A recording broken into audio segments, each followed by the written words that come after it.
Começa agora na TV Pantanal, canal 22, Rede TV. TV Pantanal, uma emissora do Grupo Gazeta de Comunicação. O Opinião, programa Opinião desta quinta, 24 de março de 2022.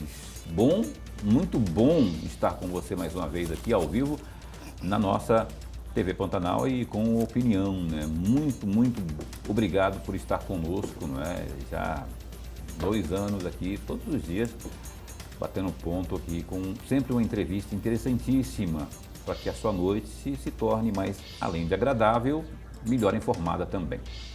Não é isso? Hoje não é diferente. Está a postos com a gente aqui a defensora pública do Núcleo de Defesa da Mulher, doutora Rosana Leite Antunes, de Barros também? Tem de Barros também. O nome é comprido, que nem o meu. Vai ter lá. E vai falar para a gente, evidentemente, né? Você sabe, que nem eu falo sempre, nós não medimos esforços para estar sempre aqui difundindo formas, conselhos, alardes, alertas, informações, números, estatísticas, para que possamos em breve achatar cada vez mais aí esses números, daqui um dia, quem sabe, erradicar esse troço nojento que é a violência contra a mulher. Né? O programa está sempre a postos para isso e hoje é um exemplo disso, com a doutora Rosana aqui. Então a gente vai discorrer sobre isso e muito mais, né?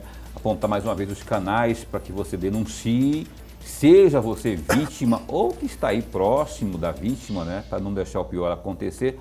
Enfim, a opinião está começando só. E do meu lado aqui, Lorenberg, boa noite. Boa noite, Paulo Coelho, e um grande abraço, mas um grande abraço mesmo a todos os nossos telespectadores, a razão maior do nosso programa. Inclusive, esse que acompanha a gente pela internet, pelo www.gazetadigital.com.br e também pela página no Facebook da TV Pantanal. Obrigado pelo carinho da companhia. Doutora Rosana, muito bom, obrigado por ter vindo, viu? Por ter atendido ao nosso convite. Que esse seja o primeiro de uma série de encontros aqui para falarmos do seu núcleo, da nossa defensoria e de assuntos importantes como os que estaremos abordando hoje. Bom recebê-la aqui. Eu já vou perguntando, olha só, Lorenberg e eu, e especialmente Lorenberg, que é um bom pesquisador, ele traz sempre números aqui que são tristes, rapaz, que mostram que, poxa, tem pessoas ainda que não entenderam o que nós estamos atravessando, a importância do ser humano, a importância da parceira, da companheira, e os números continuam altos, continuamos tendo a incidência do homicídio, no caso o feminicídio. Como que a senhora está enxergando isso? Está havendo uma desaceleração nisso? Está havendo uma compreensão maior? Ou há que se mudar muita coisa ainda? Boa noite. Boa noite, Paulo. Obrigada pelo convite. Boa noite, professor Lorenberg. É uma honra, para mim é uma honra estar aqui, um programa tão bem assistido e que traz assuntos importantíssimos. Bom, de início, quando a Lei Maria da Penha surgiu no Brasil, lá em 2006, ela veio para um contexto diferente. Ela veio quebrar a lei do silêncio que vigorava dentro das casas. Eu mesma cresci sob o manto do seguinte ditado, dentro de casa, segredo de casa, quem conhece são as baratas. Como nós não ouvíamos isso? Há quanto tempo, né, nós ouvíamos isso? E a Lei Maria da Penha veio justamente para quebrar paradigmas, mostrar que se crimes acontecem dentro do ambiente doméstico familiar, eles precisam ser reprimidos. Esses crimes precisam ser retirados de alguma forma para salvar a vida da mulher, dos filhos, dos familiares, amigos e amigas. Então, quando a lei surgiu, ela surgiu também a defesa da mulher de forma ampla no Brasil. Nós tivemos o NUDEM, o Núcleo de Defesa da Mulher, que surgiu também de forma ampla dentro das defensorias públicas. Nós não atuamos só na defesa da mulher vítima de violência, mas em toda e qualquer defesa. E quando a Lei Maria da Penha surgiu no Brasil, o poder público passou a se preocupar com quantificar os números, que isso passava despercebido. Então, hoje os números são quantificados, a Lei Maria da Penha trouxe mecanismos de proteção à mulher que não tinha, e claro, então de início os números subiram. Nós hoje temos mecanismos, tem a medida protetiva que de fato protege a mulher, principalmente afastando o agressor do lar. E se formos analisar os índices de violência desde o surgimento da Lei Maria da Penha, que fará 16 anos no dia 7 de outubro desse ano, sempre há um tímido aumento ou uma tímida diminuição, sempre dessa forma, diminui um pouquinho, aumenta um pouquinho. Então, o que eu posso tirar disso tudo? É que a violência ainda é a mesma. As mulheres hoje, elas estão tomando corpo, podendo denunciar o agressor, podendo buscar a ajuda do poder público, que antes não acontecia. Então, se há esse tímido aumento, essa tímida diminuição, nós não temos diminuição de números como nós gostaríamos. Mas nós temos hoje uma lei que protege a mulher e que vem para quebrar paradigmas dentro da sociedade, para mostrar que tudo isso é inaceitável, que mulheres e homens hoje não aceitam conviver com a violência. Então, é claro, as mulheres se abriram muito mais. No ano de 2015, nós tivemos a Primavera das Mulheres, que as mulheres narraram para as mídias, mostraram nas redes sociais as violências que elas passavam, violências sexuais, dentro e fora de casa. Muitas anônimas, muitas celebridades. Então, esse ano ficou conhecido como o Ano da Primavera das Mulheres, onde nós externamos, principalmente para a mídia, as situações que nós passávamos. Então, eu acho que o importante de nós pensarmos é que nós temos instrumentos de proteção. E que hoje a mulher pode buscar ajuda, que ela será protegida efetivamente. Sobre essas ferramentas de proteção, esses equipamentos de proteção, a gente vai estar discorrendo mais e mais aqui ainda neste programa de hoje. Lorenberg, por favor. Defensor, antes de mais nada, nossa alegria. Mas a alegria mesmo de tê-la aqui, o nosso programa ganha, e ganha muito com a presença da senhora. O amigo telespectador, eu não tenho dúvida, já está ganhando. Obrigada, professor. Eu vou pegar carona na resposta que a senhora deu, mas vou trazer para provocar, e provocar sempre no bom sentido, defensora, provocar uma reflexão um pouco maior da senhora, mas para essa provocação, eu vou trazer um trecho de um artigo que a senhora escreveu. O nome por si só já é provocativo. Afinal, quem é a vítima e quem o agressor? A senhora publicou isso, eu vi, lá no site Leia Agora, no dia 13 de novembro, ou de outubro, melhor dizendo, de 2021. Eu vou ler um trecho que gostaria muito de um comentário da senhora. Entre aspas, acompanhar situações de violência contra as mulheres é saber que, em grande parte, eles, os homens, claro, as culpam pelo fato, sim. O agressor sempre diz que cometeu determinado ato por culpa delas. Ou ainda, que se elas não resolverem sobre algo que ele causou, elas serão prejudicadas. Fecham aspas.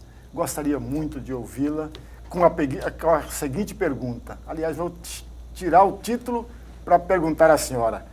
Quem é a vítima e quem é o agressor? Olha, essa pergunta para mim é de extrema importância respondê-la. Por quê? Porque é algo que para mim hoje é um desafio. Hoje é um desafio que a sociedade deve enfrentar. Não só o sistema de justiça, mas a sociedade, porque as mulheres foram desacreditadas por muito tempo. Muito tempo as mulheres foram desacreditadas, muito tempo as mulheres foram vítimas das violências perversas, violências sexuais e sempre foram culpadas por aquela violência. Quantas vezes nós ouvimos dizer que as mulheres buscaram uma delegacia de polícia, ou a defensoria, ou a promotoria de justiça, ou o poder judiciário, o sistema de justiça e também uma delegacia de polícia e ouviram, mas por que você estava com aquela roupa? Por que por que você age dessa forma? Quer dizer, uma mulher não pode ser extrovertida, uma mulher não tem o direito de sair às ruas, não tem o direito de passear. Nós tivemos caso aqui do assassinato da Juliene, por exemplo, em 2012, que até hoje não foi desvendado. E à época, muitos comentários da mídia, mas o que ela estava fazendo na rua, naquele momento, meia-noite, 1h, quer dizer, ela não tem o direito de passear, ela não tem o direito de se divertir. Então, por muito tempo, as mulheres foram culpadas, elas receberam a culpa. E para mim, hoje, o desafio da sociedade, o desafio do sistema de justiça, é se deparar com determinadas situações de violência contra a mulher e não ter qualquer dúvida de quem é a vítima e quem é o agressor. A mulher precisa de credibilidade na sua fala. muita credibilidade, não só do sistema de justiça, mas de qualquer lugar. Porque se ela está sendo vítima de alguma coisa. E ela é vítima também da historicidade, de tudo que nós já passamos, de tudo que nós já sofremos. E hoje enfrentamos o temido e lamentável machismo estrutural, que é esse machismo que nos aprisiona, que vem em piadas, que vem em sentimentos de menosprezo à mulher, que causam inclusive os feminicídios. Os feminicídios são delitos até de descrédito à mulher, porque as mulheres elas estão sendo mortas, assassinadas em casa. E elas estão sendo mortas por menosprezo à condição de mulher. Quer dizer, é um crime que pode ser evitado. E ele não tem sido evitado. O que é o machismo estrutural? É isso que a senhora falou aí? São as piadinhas? Porque isso existia e continua existindo, não é? Ah, mulher no volante, não Sim. sei o quê, lugar de mulher tal lugar e tal. O cara fala isso para descontrair a roda de amigos e às vezes em público também. Só que isso vai só fomentando toda uma narrativa e vai virando, vai se tornando cultural. Daqui a pouco parece o meu filho escuta eu falar isso, sabe? É mais cultural isso na sua avaliação? Tem conserto isso? Tem conserto. Olha que absurdo nós ouvirmos, por exemplo, de um homem dizer o seguinte: mas na minha época era diferente. Mas em que época você vive? Você continua na sua época anterior ou você está vivendo o agora? Nós temos que mudar a nossa visão do hoje. Hoje nós não aceitamos machismo, não aceitamos racismo, não aceitamos homofobia, e isso tem que mudar um contexto. Nós não podemos estar em 2022 achando que nós vivemos lá em 1950.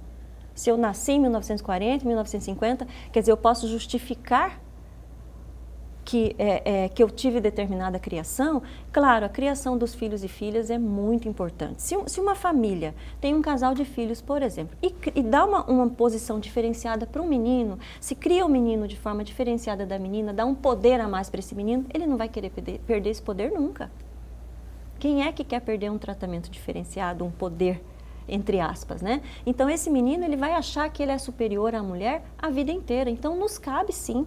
Nos cabe como pais, como mães, como avós, mudarmos o nosso contexto, explicar aos nossos filhos e filhas que não há diferença de tratamento. Não existe qualquer diferença de tratamento para nós quebrarmos tudo isso, essa estrutura que existe, essa estrutura patriarcal. A senhora falou aí, mas também estava fazendo o quê a essa hora na rua? Vai na hora que quer, somos livres. Também já escutei muita alegação assim, mas também com a roupinha dessa aí, você não quer ser assediada? A mulher coloca um topzinho, né? Coloca uma roupinha mais colada. Com uma roupa dessa aí, você não quer ser assediada, violenta? Meu Deus do céu. E aí eu te pergunto, até bebês são assediados, seria fraldinha? Pois é. É um absurdo, é um troço nojento. E aí, olha só, eu quero só, desde o começo do primeiro programa, você que assiste ao programa Opinião, você tem alguns mecanismos, algumas ferramentas para denunciar. Você é vítima ou você que está ali, está no apartamento, aí está escutando um negócio meio diferente lá, não vai achar que...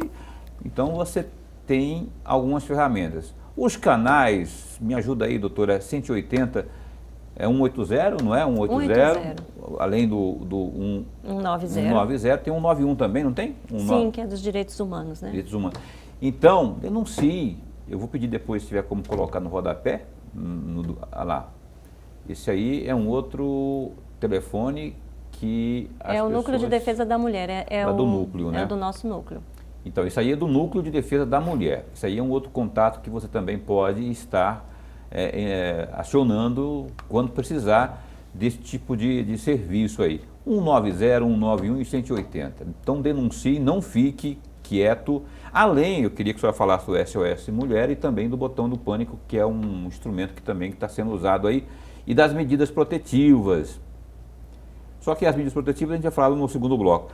Esse SOS Mulher tem surtido efeito? Tem surtido efeito, um mecanismo maravilhoso que a mulher acessa por smartphones. Então, ela pode baixar o programa no seu smartphone e acionar, pedir medida protetiva pelo smartphone e também pedir o botão do pânico pelo smartphone. Então, são instrumentos de fato importantíssimos. Foi uma junção do Poder Judiciário com a Secretaria de Segurança Pública do Estado e tem surtido muito efeito. As mulheres têm até algumas dúvidas, nos procuram na Defensoria Pública, às vezes, para ajudar no manuseio e nós ajudamos, claro, nós informamos como é que funciona, mas basta baixar o aplicativo de forma bem simples e a mulher pode pedir uma medida protetiva e pedir o botão do pânico pelo SOS Mulher. Lorenberg. Mais uma vez, eu pedi uma reflexão da senhora, porque mais uma vez eu fui buscar num outro texto, e o texto também é provocativo, o título, Violência ao Parir. Leia agora no site Leia Agora, no dia 27 de dezembro do ano passado, eu vou ler um trecho, entre aspas, a mulher, após descobrir a gestação, começa a se preocupar como será a chegada do rebento, do parto. E justamente nesta hora que muitas delas acabam passando pela temida violência obstétrica. A cada situação diferente, onde a mulher não se sente acolhida e dona de seu corpo e parto, é possível vislumbrar a violência obstétrica. Eu gostaria muito do comentário da senhora, mas nesse comentário explicar, para que o amigo telespectador que não tem familiaridade com a palavra, saiba o que é essa violência obstétrica. Sim, a violência obstétrica ela foi silenciada também por muito tempo. E essa violência obstétrica acontece quando a mulher está no período da gestação, pode ser durante o pré-natal ou no dia do parto. Então, muitas mulheres sofrem também no dia do parto ou após o parto, um período após o parto, o estado puerperal da mulher que nós falamos, né? Então, durante essa fase, com certeza ela está mais sensível, ela vai passar ou por uma cirurgia ou por um parto normal, mas o importante é a mulher entender o que é o parto humanizado. O parto humanizado é a mulher poder decidir como ela quer ter aquele parto. Se ela deseja um parto normal, se ela deseja um parto cesárea, isso é humanizar este parto, é saber como ela deseja. E ela é a protagonista nesse momento, não é o médico, não é a médica, não é a enfermeira. É claro que existem situações onde ela busca um parto normal, mas ela não consegue. É isso que eu ia perguntar, porque se não ouvir a opinião médica, sim, uma situação dessa, se for a gravidez de risco, tudo dentro da possibilidade, é claro, tem o risco médico, tem toda a possibilidade, por isso ela faz o pré-natal, para ela poder ser acompanhada também para aquele momento especial que é o parto, mas muitas mulheres sofrem durante o parto. Não é respeitada a vontade da mulher, ela não é protagonista da sua situação. Muitas mulheres reclamam que até o parto normal, ela escolhe o parto normal, mas a dor é imensa. Eu tive parto normal, eu escolhi também ter o parto normal. A dor é bastante forte. Então, às vezes, a mulher solta um grito, é claro, ela está passando pela retirada de um filho, de uma filha naquele momento. Então, a dor é forte, então, às vezes, ela solta um grito e ela é advertida, admoestada daquele grito e não há a paciência necessária com a mulher. E, às vezes, procedimentos que não deveriam ser realizados, porque todos os procedimentos, se ela está consciente, ela tem que ser avisada. O PIC, que é a episiotomia, né, ela tem que ser avisada se ela quer no parto normal. Como ela deseja toda aquela situação, se ela puder manifestar, que aconteça. Então, isso é a violência obstétrica. A mulher não ser protagonista do seu momento, daquele momento especial, e acabar sendo agredida com palavras ou com ações, e até, às vezes, lesionada. E aqui eu vou contar a vocês que eu passei por violência obstétrica. Sério? Sério. No dia do meu parto... Então, foi um artigo autobiográfico, né, quase. Sim, porque eu já escrevi acho que uns 4 artigos sobre violência obstétrica. E eu passei pela manobra de Christeler. O que é essa manobra de Christeler? Se a mulher aceita, pode até acontecer essa manobra, mas ela não é recomendada pela OMS. Por quê? Porque a manobra de Christeler é um momento de expulsão do bebê pelo parto normal, onde o enfermeiro, ou a médica coloca o seu cotovelo e ajuda a criança a sair. Mas, às vezes, se essa ajuda for de forma muito forte, até os órgãos podem ser expulsos juntos. Gente do céu. E eu não entendi. No momento do parto, meu filho nasceu prematuro e eu escolhi o parto normal, estava transcorrendo tudo bem e a médica fez um gesto com a cabeça para uma enfermeira que estava ao lado. E naquele momento a enfermeira fez um movimento na minha barriga que eu não conhecia. Eu não sabia que se tratava de uma manobra que era proibida. Mas fiquei com aquele momento na minha cabeça, porque o primeiro parto não havia sido dessa forma. Eu não havia passado por aquilo e já havia sido um parto normal. Então, passado um tempo, a criança em casa e tal, eu fui pesquisar. E descobri que eu havia passado por uma manobra que eu não havia autorizado e que poderia ter causado dano ao meu filho e a mim também, a minha saúde. Essa manobra não é permitida? Não é permitida pela OMS, pela Organização Mundial de Saúde. Ela não é permitida. Ou seja, nem se o médico, o obstetra, fizer a consulta antes. Não é recomendado. Não é recomendado. Não é recomendado. Não é recomendado. Eu não sabia dessa novidade aí, que para mim é novidade, né? E quantas passam e não sabem, né? Eu não sabia. Então, o recomendado é o quê? Quando você tiver para ter neném, o que é? Conversar antes com o obstetra? Conversar com o obstetra, dizer qual é a sua vontade. Você como mulher, como é que você deseja o seu parto? Olha, nós vamos tentar dessa forma, você tem isso, isso e isso. Faz os exames de pré-natal justamente para ver a possibilidade do parto normal, para ver a possibilidade da cesárea. Se quiser agendar uma cesárea, claro, vamos agendar a cesárea. Mas desde que a mulher concorde com aquele agendamento. Porque você concorda, né, que um parto normal a qualquer momento a criança nasce. Então vai tirar o médico e a médica do seu, ou a médica do seu conforto, porque é a qualquer momento. Então, um agendamento de uma cesárea é muito mais cômodo, não é? É muito mais cômodo, mas esperar o sinal, pelo menos o sinal da criança, olha, eu quero nascer hoje, estourou a bolsa, então tá, vamos fazer uma cesárea hoje. Seria o mais indicado. Mas se a mulher, por exemplo, ela deseja uma cesárea agendada, quem somos nós? Para criticar. Porque aí a humanização é dela, ela que é a dona do corpo dela, ela tem que ser protagonista, ela tem que ser a pessoa especial nesse momento. Agonia, eu falar de parto é um negócio de agonia. Eu filmei o parto do meu filho, foi cesáreo, né, obviamente, é agoniante. Eu passei mal, quase que eu tive um filho lá, na verdade, quase, porque Deus me livre e guarde, que agonia. Mas o momento que foi registrado ali, né, muito bom. Para nós, né? Para a mulher não deve ser muito bom, não, mas assim, deve passar por dor. Dor do parto Enfim. O Opinião está entrevistando nesta noite aqui a doutora Rosana Leite, que é defensora pública e é do Núcleo de Defesa da Mulher, que continua com a gente aqui, porque o Opinião dá um tempinho só para o primeiro break comercial e volta já já. Cá estamos de volta ao vivo, nesta noite aqui, numa entrevista com a Rosana Leite Antunes de Barros, que é a defensora pública que é do Núcleo de Defesa da Mulher. Antes de seguirmos aqui com as perguntas, enfim, eu quero convidar você a acessar o www.gazetadigital.com.br, falando aí da pandemia, não é?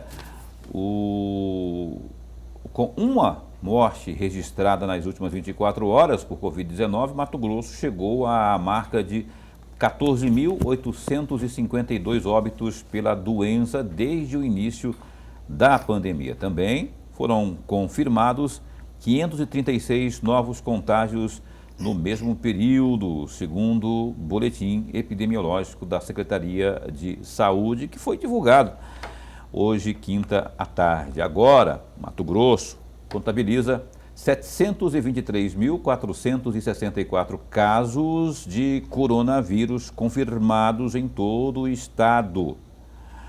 Desses, 860 estão em isolamento domiciliar e 707.153 estão recuperados, de acordo com informações contidas nesse boletim aí, não é?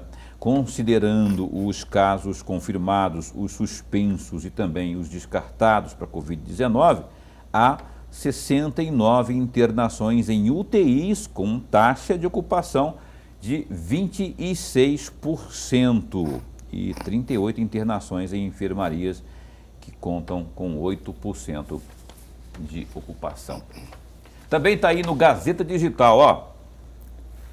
O Grupo de Combate ao Crime Organizado, GCCO, prendeu há pouco, em Cuiabá, O vereador de Querência, o Neiriberto Hertal, do PSC, ele sacou uma arma contra o também colega de Câmara, o Edmar Batista, que é do PDT, durante a sessão na segunda-feira, dia 21. A cena ganhou repercussão nacional. O pedido de prisão foi representado pelo delegado da Polícia Civil em Querência, o Rogério Gomes Rocha, que instaurou um inquérito para apurar os crimes de tentativa de homicídio, porte ilegal de arma de fogo, enfim. O mandado de prisão foi expedido pela comarca de Querência e cumprido com apoio da polícia da cidade. Segundo informações, o parlamentar foi detido próximo ao Hotel De Luca, na Avenida Historiador Rubens de Mendonça, que é a avenida do CPA. O vereador foi conduzido à GCCO, prestou depoimento ao delegado Vitor Hugo Teixeira.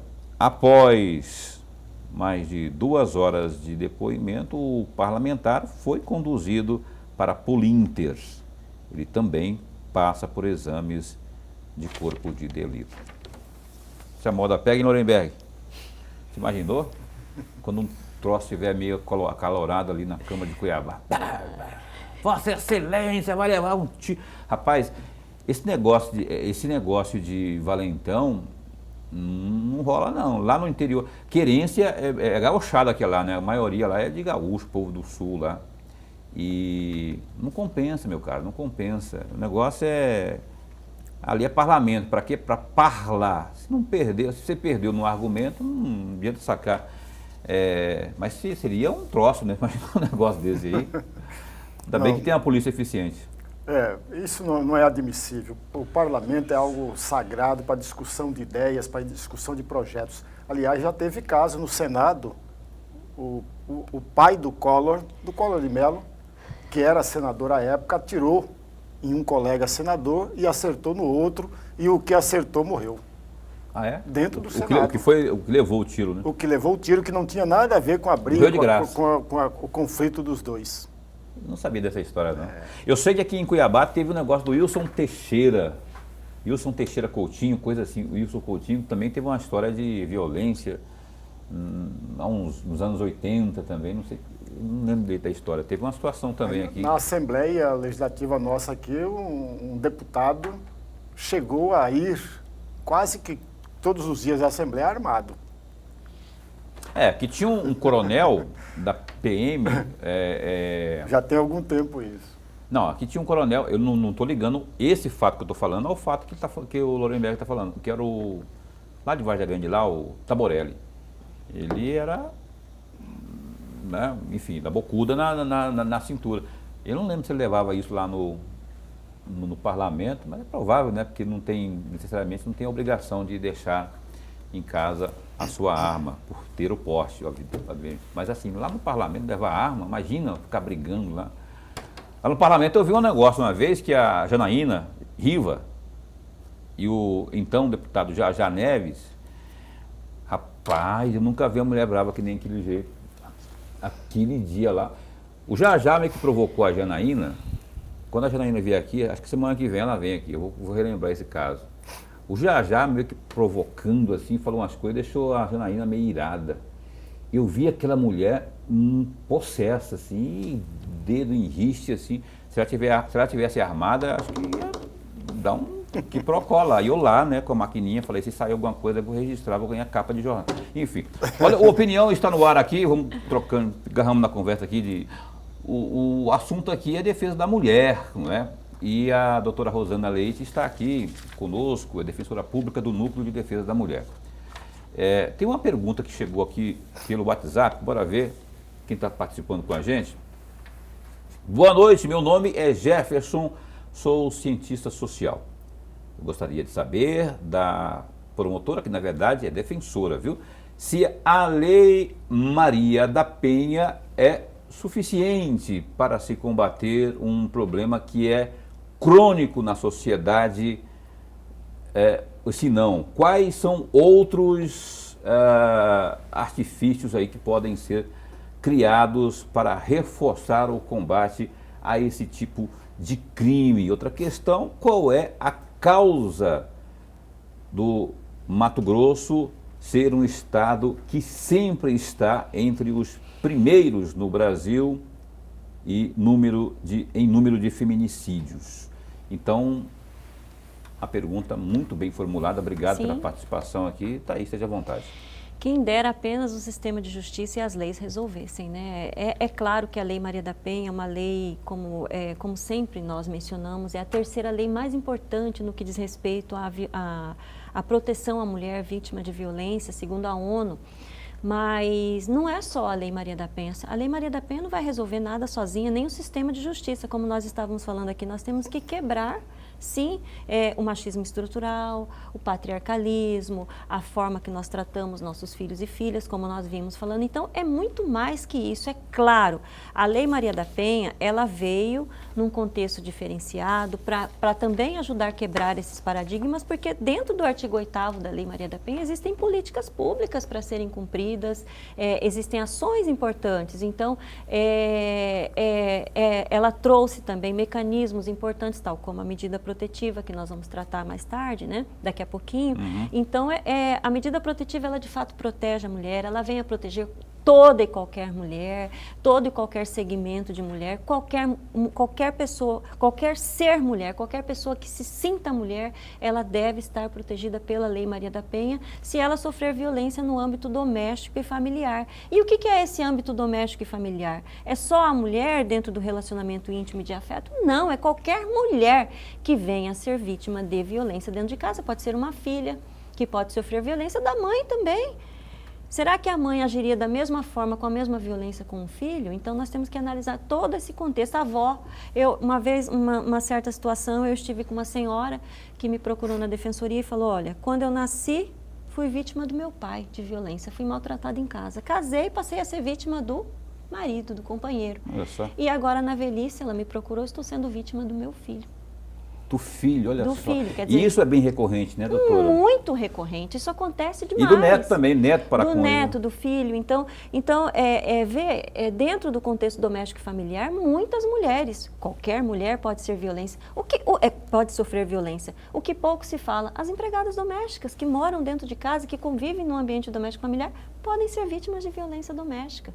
Então, são várias as situações e nós temos que analisar a lei num contexto amplo, numa amplitude de proteção à mulher. Então, eu acho que é sim uma lei que protege, não tenho qualquer dúvida. Nós temos que saber o que se passa na casa dessa mulher, nesse relacionamento que ela está mantendo, ou íntimo de afeto ou não, para poder ajudar essa mulher, para poder ajudar a sair dessa situação. E por que, a segunda pergunta do Jefferson, por que Mato Grosso sempre está entre os primeiros?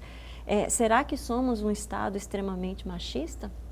Será que somos um estado que não estamos respeitando as nossas mulheres? Então, essa reflexão também gostaria que você fizesse, Jefferson, porque se estamos entre os primeiros e se somos referência na aplicação da Lei Maria da Penha, Mato Grosso é referência, por que ainda temos esses números tão altos? Mas condiz com a realidade? O Mato Grosso realmente está entre os primeiros? Sim, está entre os primeiros. É porque ele falou ali, mas no período pandêmico, sim, no período pandêmico até nós ficamos em primeiro lugar, num triste ranking de primeiro lugar de feminicídio.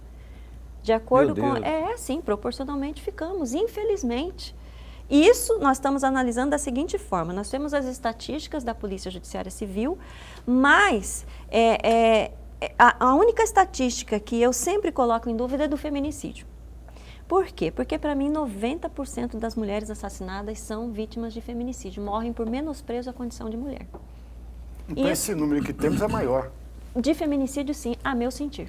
A meu sentir, porque no decorrer do processo, muitas vezes se descobre que se trata de um feminicídio de mulheres, de um feminicídio e não de um assassinato. Então, há necessidade de uma investigação maior quando se fala de feminicídio. Quando nós falamos de um crime, por exemplo, de um homicídio, autoria e materialidade, né? Descobriu a autoria, materialidade, autoria. Quem praticou? Materialidade, o corpo acabou, está ali, autoria e materialidade. Mas quando nós falamos de feminicídio, é algo um pouquinho maior. Morte de mulheres. Quando nós falamos de assassinato de mulheres, tem que analisar sobre um prisma maior. Como esse corpo foi achado? Quem eram as pessoas que conviviam com essa mulher? Onde essa mulher foi machucada? Porque tudo isso pode ser indício de um feminicídio. Olha só, pode ser bem maior então daquilo que a gente vem divulgando. E o que a gente vem divulgando é um número nojento, é vergonhoso, né? Que coloca nosso estado aí nesse patamar infeliz aí de um dos estados onde há os maiores números de feminicídio. Defensora, no mês de março do ano passado, ocorreu pelo menos o início de primeiras rodadas de conversa com as integrantes do grupo Atuação Estratégica da Defesa dos Direitos da Mulher da Defensoria de Mato Grosso. E aí eu teria duas perguntas a respeito disso e vou fazer as duas juntas. Qual foi o resultado prático dessas rodadas de conversa? E se esse grupo ainda continua atuando? E qual é o universo de atuação desse mesmo grupo? Sim, nós temos o GAEDIC Mulher, Grupo de Atuação Estratégica em Defesa da Mulher na Defensoria Pública, que eu inclusive coordeno. Então esse grupo surgiu, vários GAEDIC surgiram na Defensoria Pública para atuar num determinado nicho, e nós atuamos na defesa da mulher. Esse grupo, ele tem atuação estadual, então é composto por 5 defensoras e um defensor público, e esse grupo, ele atua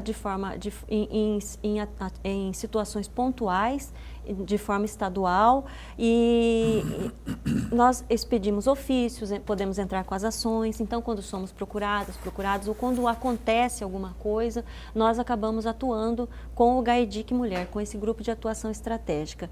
É claro, muitas situações nós mesmos vislumbramos a necessidade de atuar, de manifestar. Por exemplo, fizemos algumas manifestações para o governador, quanto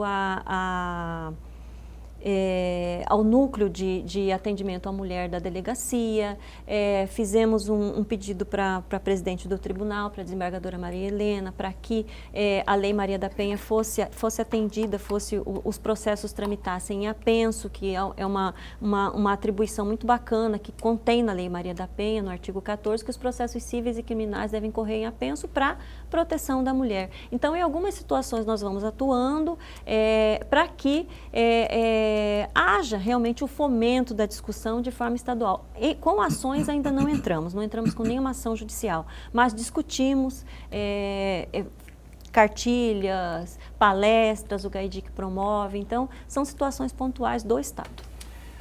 Muito bem, o Opinião dá mais um tempo, mais um intervalo comercial aí, ó, e após o intervalo, se tem alguma pergunta aí, alguma curiosidade, enfim, pode participar, deve participar com a gente, 9932-2529 é o WhatsApp do programa Opinião, que vai para o intervalo comercial e volta para o terceiro e último bloco desta noite, é um instante só.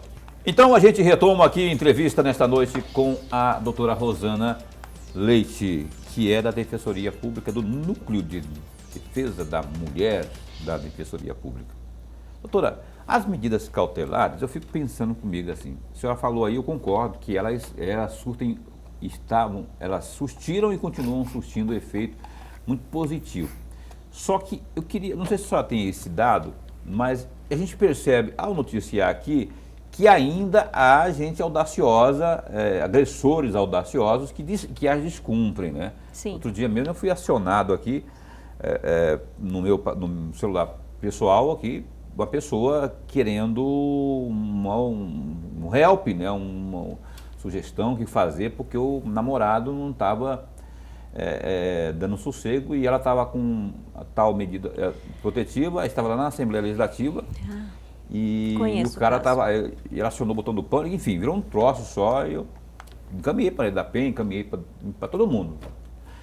Mas continua tendo só tem essa avaliação que mesmo assim os agressores continuam descumprindo ou é um índice muito pequeno? Olha, a medida protetiva, ela para mim é um instrumento mais importante da Lei Maria da Penha e ela pode ser cível ou criminal. Então, qualquer medida que a mulher necessite naquele momento que ela lavra o boletim de ocorrência, mas a que mais vem protegendo a mulher, que vem garantindo a integridade física da mulher e evitando feminicídios é o afastamento do agressor.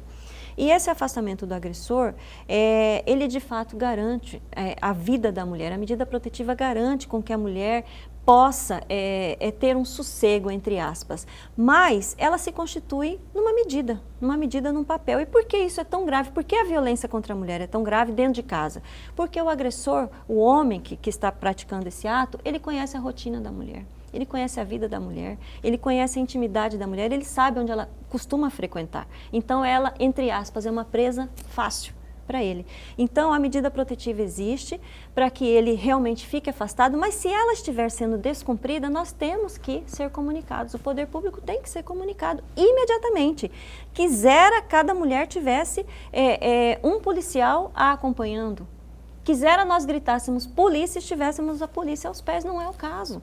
Então, se há o descumprimento, nós temos instrumentos para fazer com que ela seja cumprida. O botão do pânico é tem o tal do X, do negócio vermelho na mão, não tem um negócio assim? Essa já não é da medida protetiva. É um caso em que a mulher está sendo vítima e ela está pedindo uma ajuda sem que o agressor veja. Então, é o sinal vermelho na mão. Mas o botão do pânico, ele faz parte desse... O botão do pânico faz parte. Se não está havendo o cumprimento da medida protetiva, é o botão do pânico. Se não está havendo o cumprimento do botão do pânico, ele está descumprindo a si mesmo, prisão do agressor. Não tem outra forma. Tem que garantir a integridade física dela, tem que evitar o feminicídio. E a forma de garantir tem sido essa. Defensora, eu vou tentar descrever aqui um cenário e gostaria muito de ouvi-la a respeito. Sim. Exatamente pegando carona na resposta que a senhora acabou de nos dar. Sim. Imagine, por exemplo, uma mulher que está sofrendo em casa cotidianamente, apanhando e etc. E aí há uma medida protetiva, afasta esse senhor da casa e os filhos começam a reclamar da mulher, da mãe, a ausência do pai. E se não bastasse apenas os filhos, mas também a sogra, mas também a mãe desta mesma mulher, o pai desta mesma mulher, ou seja, dá a impressão que a família da mulher, que poderia dar mais segurança a ela, provoca ainda mais uma situação muito conflituosa. Sim. E nesse caso, as medidas protetivas vai ajudar, porque, veja, a mulher fica sozinha, reclamando dos filhos, reclamam a sogra, o sogro, o pai, enfim. Sim, a medida protetiva, ela pode ser adstrita apenas à mulher. Ela pode ser apenas para aquela mulher. No ato do deferimento das medidas protetivas, em regra, o agressor, o homem que vem praticando tudo isso, ele fica afastado. Já na medida protetiva já é padrão, que você não se aproxime nem dos familiares, nem dos amigos e tal. E na primeira audiência, na primeira oportunidade, ele pede a visita dos filhos, ele pede para poder visitar ou ter contato com algumas pessoas que ele imagine naquele momento. Mas aquele momento do deferimento da medida protetiva, nós temos que pensar em quem? É nela.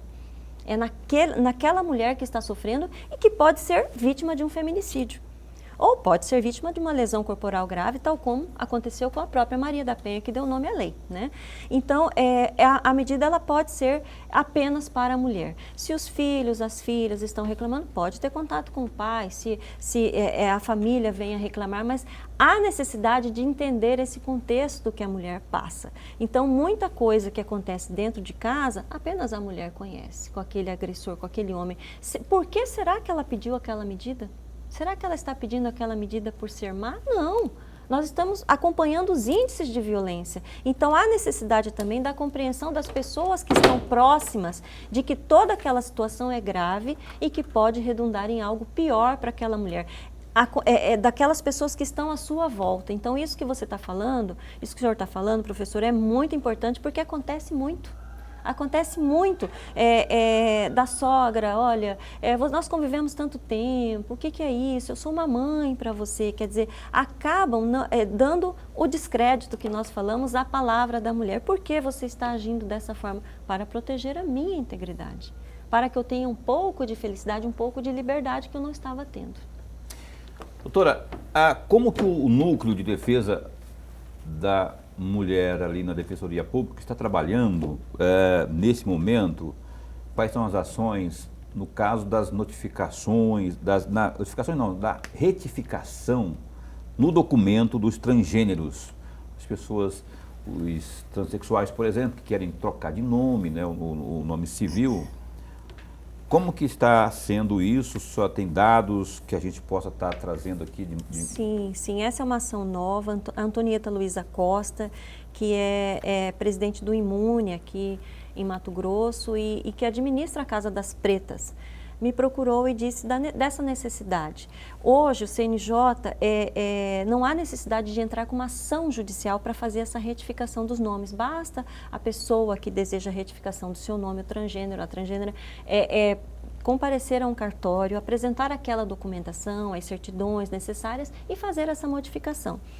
Mas quem dera nós vivêssemos num país em que enxerga os transgêneros de uma forma normal, natural, né? Então, nós precisamos dar visibilidade para essas pessoas. Então, nós fizemos uma parceria com a Casa das Pretas, com o coletivo da Juventude da UFMT e mais o Instituto de Mulheres Negras e o Núcleo de Defesa da Mulher e o Balcão da Cidadania da Defensoria Pública estarão juntos nessa ação, onde nós faremos o primeiro mutirão de retificação de nomes das pessoas transgêneras, das pessoas trans.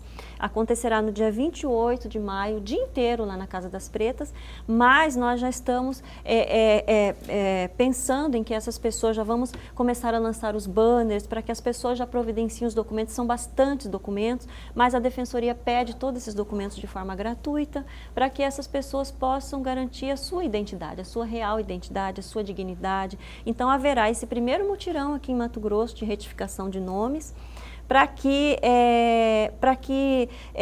mostre à sociedade, dê visibilidade para essas pessoas, para esse nicho que precisa, para esse segmento que precisa de respeito, de dignidade e que muitas e muitos não têm. 28 de maio, então, na Casa das Pretas. A Casa das Pretas fica onde? Fica na Praça da Mandioca.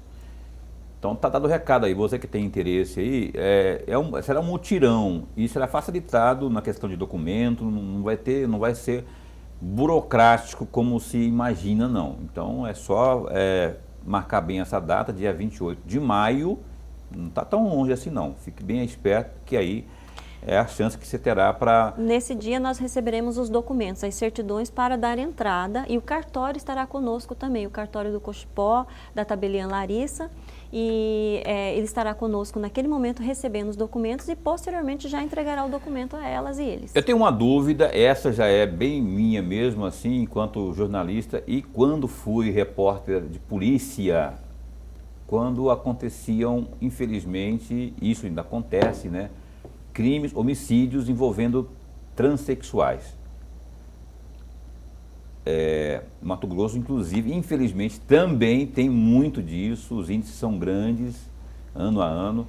A pergunta que eu tenho é feminicídio quando há uma situação como essa de assassinato a uma transexual? Sim. O feminicídio, quando ele foi aprovado, quando ele entrou em vigor, lá em 9 de maio de 2015, no texto legal fala do feminicídio ser um crime contra a mulher. Mas nós temos que entender o ser mulher. Então, toda pessoa que se entenda mulher, não precisa nem mudar o seu sexo, o seu gênero. Não precisa mudar, não precisa fazer a cirurgia, nada disso. Se ela se entende mulher e ela vem a ser morta pela condição do ser mulher, acontece um feminicídio, com certeza, sem qualquer dúvida. Homofobia motivando aí o feminicídio, né? É um troço que não dá para entender. E aí aqui na Assembleia Legislativa não aprovaram o Conselho LGBT, né? Não aprovaram. Não aprovaram. Não aprovaram. Lorenberg, por favor. Defensora, eu gostaria muito de ouvir uma opinião da senhora. Eu li um texto que a senhora escreveu, CEDAW no Brasil, no dia 1º de fevereiro deste ano, e lá por um determinado momento, a senhora fala da omissão do CEDAW com a relação à violência. Embora a senhora tenha dito num parágrafo anterior que a criação do CEDAW foi pensada exatamente em rol de todos os direitos da mulher. Mas há a omissão logo em seguida e depois a senhora fala que foi criado aí, que apareceu a Recomendação Geral 19, é isso? De janeiro de 1992. Isso. Eu gostaria muito de ouvi-la a respeito da importância do CEDAW E a adoção do CEDAW no Brasil, se o Brasil melhorou ou não? Muito, muito. Foi através do CEDAW que várias leis surgiram no país, né? É uma convenção que vem para a eliminação de qualquer forma de preconceito, violência, discriminação à mulher. Mas no texto, no primeiro texto, o CEDAW não fala de violência. Protege a toda e qualquer mulher, mas não usa o termo violência. Aí vem a recomendação 19, justamente trazendo a violência, falando dessa importância de se enfrentar essa violência contra a mulher. Então, o CEDAW é uma comissão, uma comissão importantíssima para que haja o reconhecimento e, através desse reconhecimento, os países que adotaram criaram leis, trouxeram várias leis de direitos humanos, foram criadas várias leis de direitos humanos justamente por conta do CEDAW, da CEDAW. E aqui eu cito a recomendação 34 do CEDAW, que eu uso nas minhas peças, muito nas minhas peças processuais, porque da forma de tratamento à mulher dentro dos processos judiciais. A forma que o tratamento respeitoso à mulher que deve existir, que ela deve sentir na justiça realmente aquele respeito no tratamento, para que ela veja que o sistema de justiça está de fato ao seu lado. E muito importante, no ano passado o CNJ lançou um protocolo para análise das análises judiciais através do gênero. Então, um protocolo de análise na perspectiva de gênero. Então, não é imparcialidade, segundo o próprio CNJ, quando um juiz, uma juíza, analisa o processo com a lente de gênero. Então, não se trata de uma imparcialidade. Por exemplo, se estamos numa vara de violência, defesa à mulher, nós estamos defendendo quem? Aquela que é vulnerável, a mulher. É isso, temos que... O programa voou hoje, não sei como, acelerou tudo aqui e a gente tem que encerrar o programa, né? Só quero lembrar você que, ferramenta número 190 para denunciar, 191, tem o 180 também, né? E tem esse número aí que está na tela aí, que é do núcleo lá, que é do Núcleo de Defesa da Mulher, da Defensoria, que é o 996853874, que você vê aí, para você também se manifestar no caso de necessidade aí, não é no caso desse aí. Doutora, eu quero agradecer. Eu só tenho uma perguntinha bem básica, eu fiquei com vergonha de fazer essa pergunta para a Mirella, mas fiz, da Patrulha Maria da Penha. Quando você sabe que é uma agressão? Aquele casal no apartamento que está namorando de forma meio agressiva, de forma sádica, você fica com vontade de denunciar, porque você não sabe se ele está carinho, excesso de carinho, ou se ele está batendo nela. Como é que você sabe? Na dúvida você denuncia? Sim, na dúvida tem que salvar uma vida, né? Inclusive essa pergunta sua, muitas pessoas me procuram, muitas mulheres me procuram antes de lavrar o boletim de ocorrência. Eu vim aqui saber da senhora se eu estou sendo vítima de violência e eu devolvo a pergunta: você está se sentindo humilhada, constrangida ou agredida? Então você é uma vítima de violência. Então, na dúvida, vamos salvar a vida de uma mulher, né? Denuncia, meu filho. Então, está escutando aí, não tem esse negócio não. Eles estão brincando. Negativo. Pode dar coisa ruim aí. Doutora Rosana Leite, muito obrigado por ter vindo aqui. Um banho de informação aqui. E esse espaço continua sempre a postos para bem informar, viu? Muito obrigada. Eu é que agradeço e parabenizo por tantas informações importantes que esse programa tem prestado à sociedade e muitas informações em prol das mulheres. Muito obrigada. Obrigado, senhora. Um abraço para os seus filhos lá, que são 2, você falou, né? São 4, 3 meninas e um menino.